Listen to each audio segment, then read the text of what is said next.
প্রতিদিন সন্ধ্যেবেলা মায়েরা দুধের গ্লাস হাতে ছুটে বেড়ায় বাচ্চাদের পেছন পেছন। তারা কিছুতেই খেতে চায় না এই গরম দুধ। একে তো বর্ষাকালের প্যাচপ্যাচে গরম, তার উপরে এই এক গ্লাস গরম দুধ খাওয়া তাদের একেবারেই নাপসন্দ। কিন্তু মায়েদের মনে তো শান্তি থাকে না বাচ্চাদের হাতে যদি দুধের গ্লাসটা না দেওয়া হয়।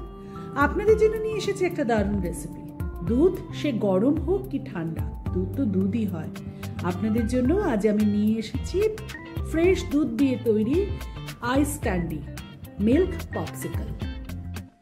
নমস্কার বন্ধুরা, আমি অর্পিতা, স্বাগত জানাই আপনাদের। আপনারা দেখছেন food and passion by Arpita. Milk popsicle বা ভ্যানিলা আইস ক্যান্ডি বানানোর জন্য আমি প্রথমে একটা বোলে নিয়ে নিয়েছি 1 টেবিল চামচ কর্নফ্লাওয়ার, 1 টেবিল চামচ মিল্ক পাউডার ও লিকুইড দুধ 1/2 কাপ। সমস্ত উপকরণ খুব ভালো করে মিশিয়ে নিচ্ছি। সমস্ত উপকরণ খুব ভালো করে মিশিয়ে নিয়ে আমি সাইডে সরিয়ে রেখে দিচ্ছি। এবার একটা প্যানে আমি নিয়ে নিয়েছি 1.5 cup full cream milk. Full cream milk অবশ্যই নেবেন, তাহলে আইস ক্যান্ডি বা পপসিকলের টেক্সচারটা ভালো হবে। নিয়ে নিয়েছি 1.5 কাপ দুধ। এর আগে যে মিক্সচারটা তৈরি করেছিলাম সেখানে আমি 1/2 কাপ দুধ নিয়েছিলাম, মানে আমি টোটাল 2 কাপ দুধ দিয়ে এই আইস ক্যান্ডি তৈরি করছি। দুধের মধ্যে দিয়ে দিলাম 1/2 কাপ চিনি। চিনির পরিমাণ অবশ্যই আপনারা আপনাদের স্বাদ অনুযায়ী নেবেন। এবার গ্যাসের ফ্লেমটাকে মিডিয়ামে রেখে 3 থেকে 4 মিনিট দুধ জাল দিয়ে নিচ্ছি, যাতে চিনিটা গলে খুব ভালো করে দুধের সাথে মিশে যায়। এই দুধ কিন্তু খুব বেশি ঘন করার প্রয়োজন নেই। দুধ ঘন করার জন্য আমি এই মিশ্রণের মধ্যে মিশিয়ে দিলাম কর্নফ্লাওয়ার ও মিল্ক পাউডারের মিক্সচারটা। এবার গ্যাসের ফ্লেমটা অবশ্যই লো করে দিতে হবে এবং খুব ভালো করে স্প্যাচুলা দিয়ে নেড়ে চেড়ে মিশিয়ে দিতে হবে, যাতে কোনো রকম লাম্প তৈরি না হয়। দেখুন, 1 থেকে 2 মিনিটের মধ্যে দুধের মিশ্রণটা বেশ ঘন একটা টেক্সচার নিয়ে নিয়েছে। খুব ভালো করে মিশিয়ে নিয়ে এবার এর মধ্যে দিয়ে দেব ভ্যানিলা এসেন্স। আমি এখানে ভ্যানিলা এসেন্স ইউজ করেছি। আপনারা চাইলে আপনাদের পছন্দ মতো অন্য কোনো এসেন্সও ব্যবহার করতে পারেন, চাইলে এলাচও ব্যবহার করতে পারেন। এলাচের গন্ধও কিন্তু এই মিল্ক আইসক্রিমে খুব ভালো লাগে।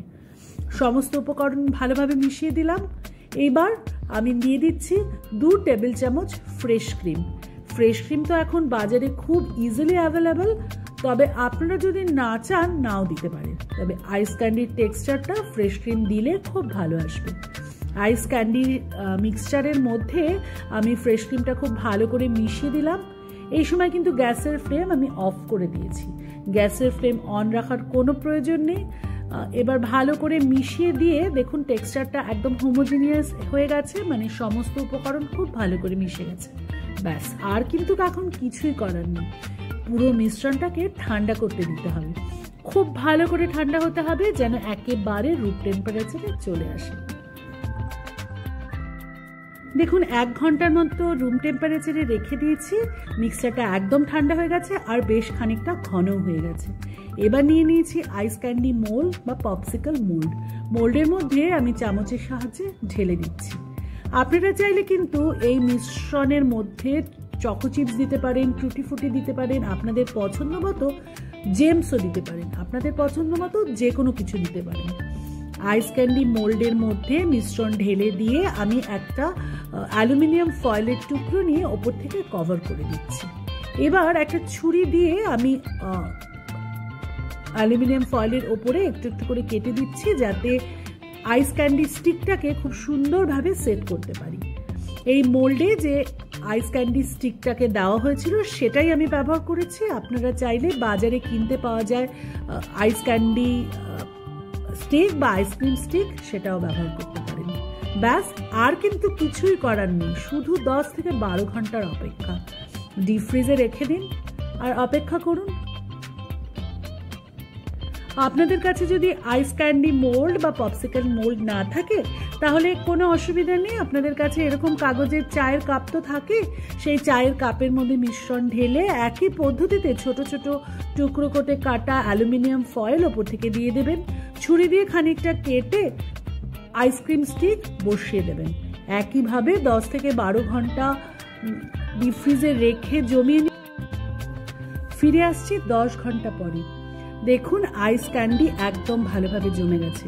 ফ্রিজ থেকে বের করে নিয়ে এসে অ্যালুমিনিয়াম ফয়েল সরিয়ে দিয়েছি। কি করে আমি মোল্ড থেকে ছাড়াবো, একটু জলের মধ্যে 1 থেকে 2 মিনিট ভিজিয়ে রাখলে কিন্তু মোল্ডটা থেকে একদম ছেড়ে আসবে। দেখুন কত সুন্দরভাবে তৈরি হয়ে গেছে মিল্ক পপসিকল বা ভ্যানিলা আইস ক্যান্ডি। আমার এই সহজ পদ্ধতিতে এই রেসিপিটি অবশ্যই আপনারা একবার ট্রাই করবেন। আশা করি আপনাদের এবং আপনার বাচ্চাদের খুবই ভালো লাগবে। যদি ভালো লেগে থাকে তাহলে অবশ্যই আমার চ্যানেলটিকে সাবস্ক্রাইব করে পাশে থাকা বেল নোটিফিকেশন অপশনটি অবশ্যই সিলেক্ট করবেন। ফিরে আসছি খুব তাড়াতাড়ি নতুন কোনো রেসিপি নিয়ে। ততক্ষণ পর্যন্ত সুস্থ থাকুন, আনন্দে থাকুন, আমার সঙ্গে থাকুন।